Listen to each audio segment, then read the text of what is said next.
नमस्कार दोस्तों, मैं आयुष आपके अपने YouTube channel education with Ayush में स्वागत है। आज हम पढ़ते हैं बायो, है ना, विज्ञान का जो दूसरा पार्ट है हमारा बायो, ठीक ना।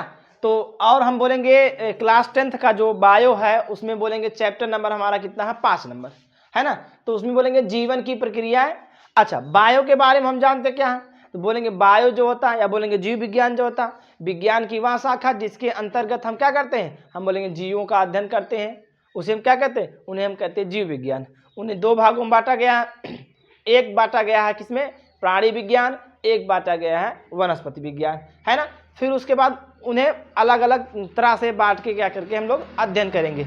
अब बायो जो है या बोलेंगे जीव विज्ञान है, उनके बारे में अध्ययन जब करेंगे तो सबसे पहले हम लोग क्या पढ़ते हैं, पढ़ते यही है कि कोई भी जानवर होता है उसकी जो लाइफ स्पेन होती है या बोलेंगे जीवन काल जो होता है वह क्या होता है, तो यही बोला जाता है कि जो जानवर होता है वह जानवर या बोलेंगे जो जीव है उस जीव का जीवन काल कब कहेंगे, जब जन्म से लेकर कहाँ तक, जन्म से लेकर प्राकृतिक मृत्यु तक जो अवधि होती है या समय जो होता है वही क्या कहलाता है, जीवन काल कहलाता है ना।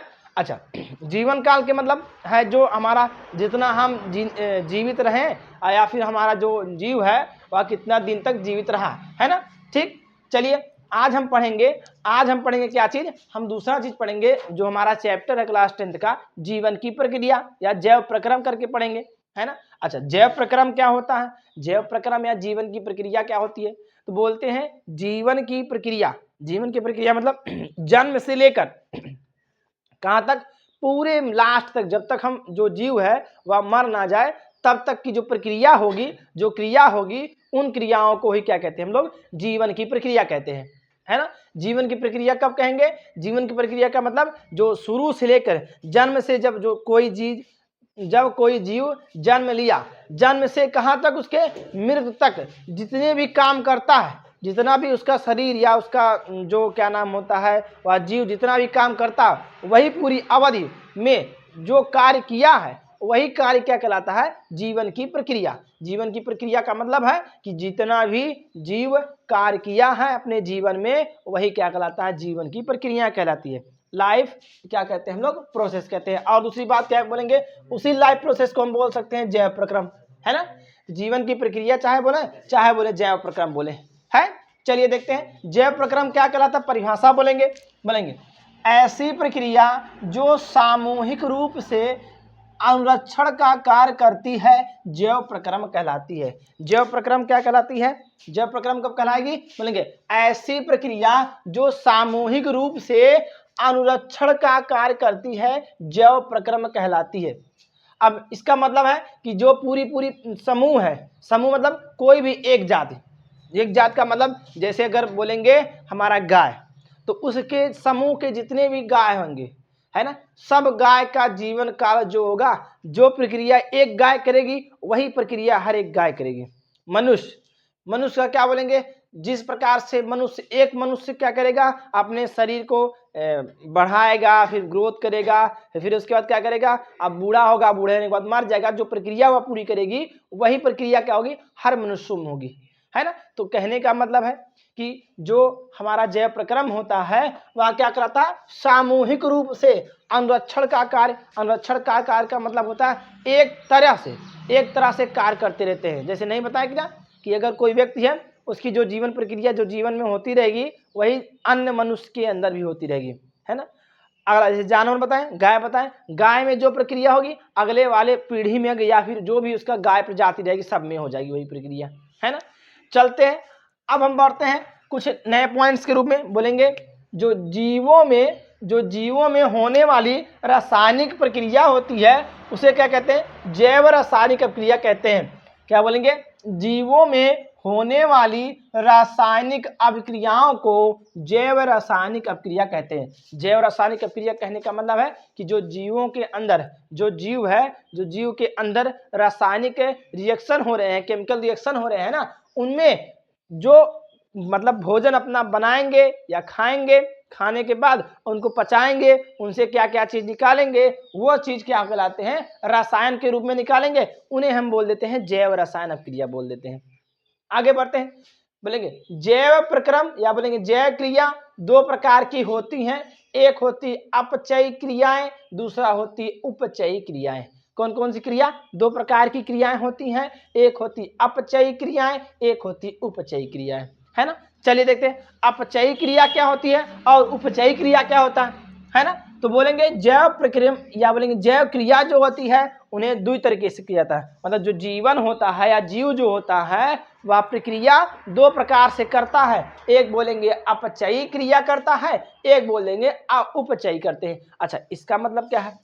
अपचयी उपचयी का मतलब इसमें क्या करेंगे, जो मनुष्य रहेगा या कोई भी जीव रहेगा वह अपना जो प्रक्रिया करेगा अपने शरीर के अंदर रासायनिक क्रिया जो करेगा उन्हें क्या करेंगे, दो भागों में बांट दिया गया। पहला क्या कर देता है, पहला अपचयी हो जाता है, दूसरा क्या करता है, उपचयी।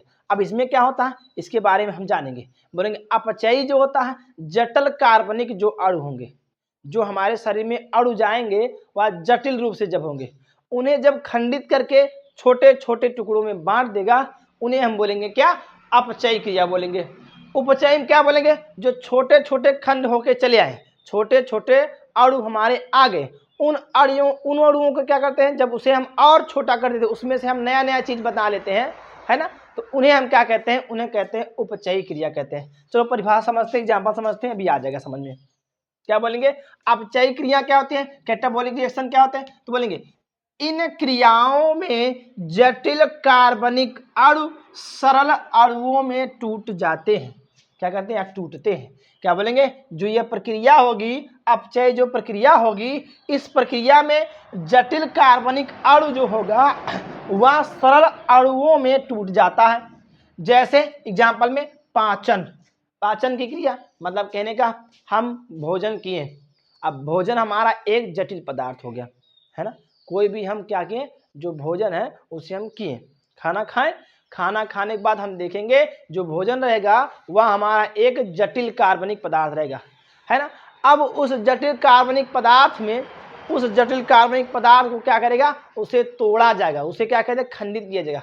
खंडित किस रूप में किया जाएगा, उसे सरल अणुओं के रूप में खंडित किया जाएगा, तोड़ा जाएगा। तो बोलेंगे यही जो प्रक्रिया होगी उसे कहेंगे अपचयी क्रिया कहेंगे, है ना। जैसे हम क्या बोल दिए, पाचन तथा श्वसन। श्वसन में क्या करते हैं, जैसे जो ऑक्सीजन होते हैं, कार्बन डाइऑक्साइड उसे तोड़ तोड़ के अलग कर देते हैं, है ना, ठीक ना। हाँ, तो अगला बढ़ेंगे अपचयी उपचयी क्रिया क्या होगा या उपचयी क्रिया क्या होती है, एनाबॉलिक रिएक्शन क्या होते हैं, तो बोलेंगे इनमें सरल कार्बनिक अणुओं से जटिल अणुओं का संश्लेषण होता है। संश्लेषण का मतलब है कि जो इसमें जो हमारा क्या टूटा था, जटिल कार्बनिक अणु जो था वह क्या कर दिया था, सरल अणुओं में तोड़ दिया गया था, है ना। अब क्या करेंगे, सरल कार्बनिक अणु टूट गया, अब इससे क्या बोलेंगे, इससे जटिल अणुओं का संश्लेषण होता है। मतलब कहने का जो हमारा जटिल कार्बनिक अणु था वह टूट गया सरल में, अब उसका क्या कर दिया जाएगा, संश्लेषण कर दिया। संश्लेषण का मतलब उसे हम क्या करते हैं, अन्य रूपों में बदलेंगे। जैसे हम एग्जाम्पल पढ़ते हैं क्या, पौधों में प्रकाश संश्लेषण, क्या पढ़ते हैं हम लोग, पौधों में प्रकाश संश्लेषण पढ़ते ही नहीं पढ़ते। पौधों में प्रकाश संश्लेषण का मतलब है जो पौधा होता है प्रकाश संश्लेषण की प्रक्रिया के द्वारा ही अपना भोजन बनाता है, यही ना होता है ना। हम लोग पीछे पढ़ के आए, क्लास 9 में होगा, है ना। अगर नहीं होगा तो आगे इसमें पढ़ाया जाएगा। जब हम पौधों वाली पढ़ेंगे प्रक्रिया तो उसमें क्या किया जाएगा, अलग अलग रूप से पढ़ाया जाएगा। तो इसमें हम क्या बताएं, जो हमारा पौधा होता है वह प्रकाश संश्लेषण द्वारा अपना भोजन बनाता है। तथा बोलेंगे जीवों में वसा, पौधों में तो प्रकाश संश्लेषण हो गया, अब जीवों में वसा मतलब जो हमारा भोजन हम लोग किए वह टूटा, अब टूट के सरल के रूप में, उसी सरल को क्या कर दिया गया, उसे संश्लेषित कर दिया गया। संश्लेषित करके क्या बना दिया जाए, वसा बना दिया जाए। क्या बना दिया, प्रोटीन बना दिया जाएगा, न्यूक्लिक अम्ल बना दिया जाएगा। कहने का मतलब है अब यह टूट जब जाएगा तो इसका संश्लेषण होगा, प्रकाश पौधों में प्रकाश संश्लेषण होगा, जीव में किसका किसका संश्लेषण होगा, बोलेंगे वसा का संश्लेषण, प्रोटीन का संश्लेषण और न्यूक्लिक अम्लों जितने होंगे उनका संश्लेषण होता रहेगा। किसमें होंगे, उपचयी क्रिया में, एनाबॉलिक रिएक्शन में होता रहेगा, है ना।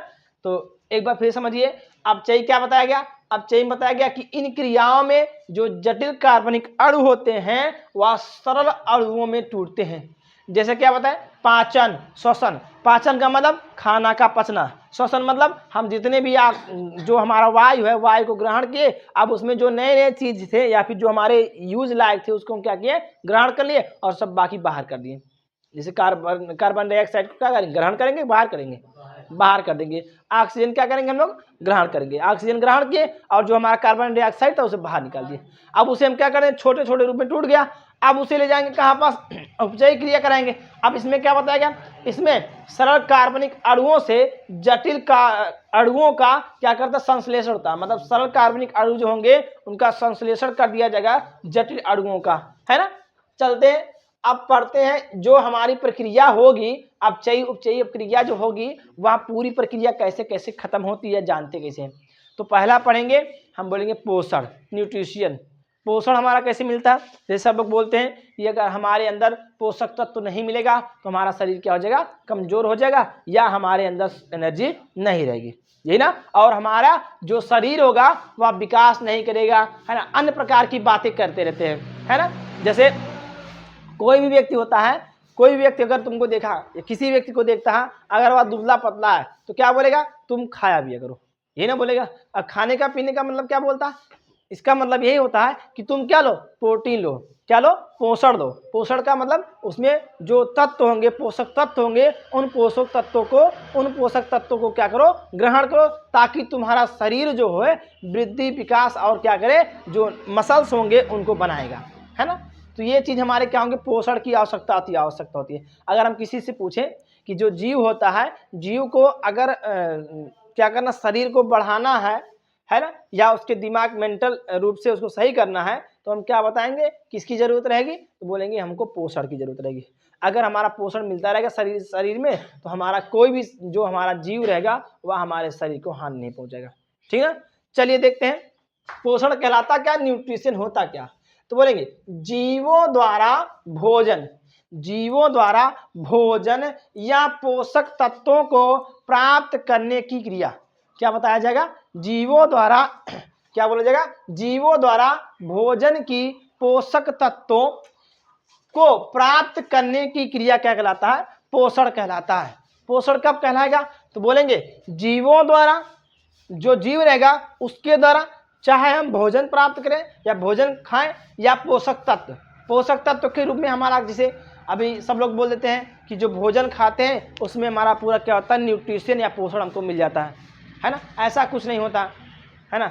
अभी के ज़माने में या इस समय जो हमारे पोषण तत्व हो रहे हैं, बोलेंगे जो हमारा भोजन हम कर रहे हैं उसमें पूर्ण रूप से हमारा जो पोषक तत्व हमको मिलना चाहिए वह पोषक तत्व नहीं मिलता है, यही ना, पोषक तत्व हमको नहीं मिलता है। तो हम क्या करते हैं, बाहर से कुछ ना कुछ खाते रहते हैं। जैसे हम क्या करते हैं, कोई फल खा लेते हैं, है ना, और सबसे अच्छा हम क्या करें, दूध पी लेते हैं, है ना। तो हमको क्या करता, हमारे शरीर में जो न्यूट्रिशन की कमी हो रही है, पोषण की कमी हो रही है, पोषक तत्वों की कमी जो हो रही है, उसको क्या कर देता है, पूरा कर देता है। कौन पूरा कर देता है, वही दूध हो गया या फल हो गया, ये सब चीज़ें क्या कर देती हैं, उसे पूरा कर देती है ना। चलिए तो हम क्या बताएं, जीवों द्वारा भोजन या पोषक तत्वों को प्राप्त करने की क्रिया क्या कहलाता है, पोषण कहलाता है।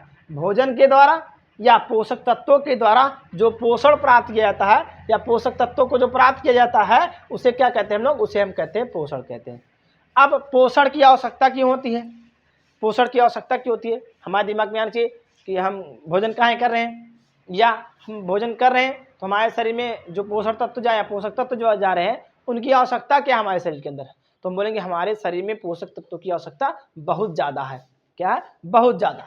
तो बोलेंगे जीवों में पोषण की आवश्यकता होती है, क्यों होती है, पहला बोलेंगे ऊर्जा स्रोत के रूप में। ऊर्जा स्रोत का मतलब है कि हमको क्या चाहिए, एनर्जी चाहिए, एनर्जी। अगर हमारे शरीर के अंदर एनर्जी नहीं रहेगी तो हम कोई क्रिया नहीं कर पाएंगे।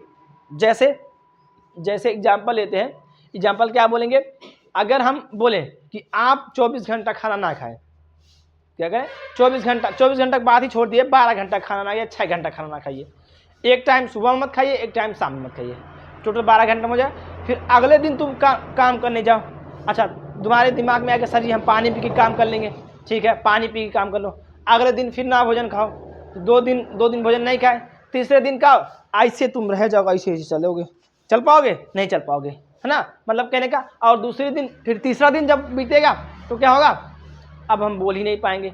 होता कि नहीं होता, होता कि नहीं होता? जैसे हम अगर भोजन नहीं किए हैं या हमारा अंदर शरीर के अंदर एनर्जी नहीं है तो हम क्या करेंगे, बोल भी नहीं पाते हैं, ये नहीं होता है। तो क्या बताया जाता है, ऊर्जा स्रोत के रूप में, है ना, जिसे बता दिए कि हम चल नहीं सकते, फिर नहीं सकते, कोई काम नहीं कर सकते, है ना, ये हमारे क्या करते हैं, एनर्जी कौन देता है, ये एनर्जी हमको कौन देता है, पोषण देता है, अगर हमको मिलता है अच्छे मात्रे में तब।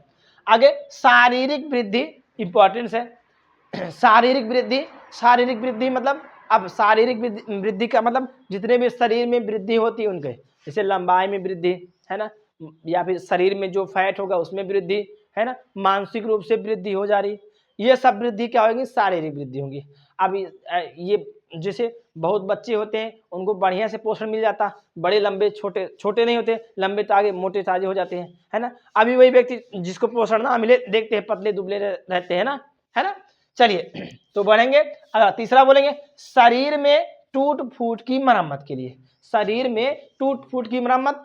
अब ये मत सोचना कि यहाँ से हाथ टूट गया वही प्लास्टर वस्टर नहीं कराने जाएंगे, हमारा शरीर खुद ही पोषण कर लेते या मतलब भोजन कर लेते, हमारा सही हो जाएगा, ऐसा नहीं है।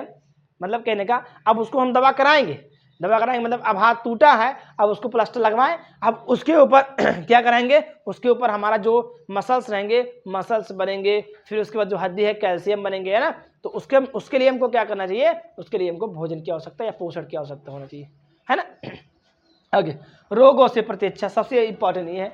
रोगों से प्रतिरक्षा का मतलब होता है जो हमारे शरीर के अंदर वायरस जाते हैं, जो हमारे शरीर के अंदर वायरस जाते हैं उन्हें क्या करता, उन्हें बचाव के लिए किया था, है ना। अगर हमारा इम्यूनिटी सिस्टम सही रहे, अगर हमारा पोषक तत्व हमको जो मिले वह हमको सही मिले, तो हम क्या, हम बीमार ना पड़ेंगे। मतलब कहने का, हमारा इम्यूनिटी तेज रहेगा तो हमारे शरीर के अंदर कोई भी वायरस आएगा उसे मारकर क्या कर देगा, बाहर कर देगा, है ना। ये हमारे क्या होते हैं, हमारे पोषण की आवश्यकता। पोषण की आवश्यकता किसके लिए होता है, बोलेंगे ऊर्जा स्रोत के लिए, शारीरिक वृद्धि के लिए, शरीर में टूट फूट की मरम्मत के लिए, रोगों से प्रतिरक्षा के लिए, है ना।